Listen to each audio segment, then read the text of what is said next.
கூட்டணியிலிருந்து என்ன செய்வி, என்ன பேசிய பயன் என்ன இருக்கு? சாராய ஆலை வச்சிருக்கிறது யாரு? சாராய கடையில் வியாபாரம் குறையிறதா? மாநாடு மாவட்ட ஆட்சியர் உட்கார்ந்து அந்த விற்பனையாளர்களை மேலாளர்களை கூப்பிட்டு ஆய்வு செய்யறது யாரு? எந்த ஆட்சி? எந்த ஆட்சி? அப்ப அந்த ஆட்சியோட இருந்துகிட்டு அந்த ஆட்சி ஒரு ஓட்டுனாலும் எங்க அண்ணன் திமுக வாங்கி கொடுத்த ஓட்டு இந்த மதுவுக்கு ஆதரவான ஓட்டு தானே. வட மாவட்டத்தில் வெற்றியை தொட்டதுக்கு விடுதலை சிறுத்தைகள் காரணமா இல்லையா? அதை மட்டும் சொல்லுங்க. காரணமா இல்லையா? பொதுவா அழைப்பு யார் யார் போறாங்க? அப்ப பாரதிய ஜனதா வருதா? அதுல வருதா? எங்களுக்கு ஏற்புடையதல்ல. பொதுவா எல்லாரும் வாங்கினா யார் வர்றது?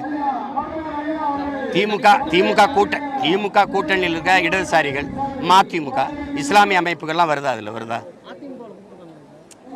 அதுதான் இவ்வளவு நேரம் பேசிக்கிறேன். நீ மறுபடியும் கேட்கிற. அதிமுக ஆட்சியில் மது இருந்ததா இல்லையா? டாஸ்மார்க் இருந்ததா இல்லையா? நாளைக்கு அதிமுக ஆட்சிக்கு வந்தால் டாஸ்மார்க் இருக்குமா இருக்காதா? அப்புறம் அதை கூப்பிட்டு போராடி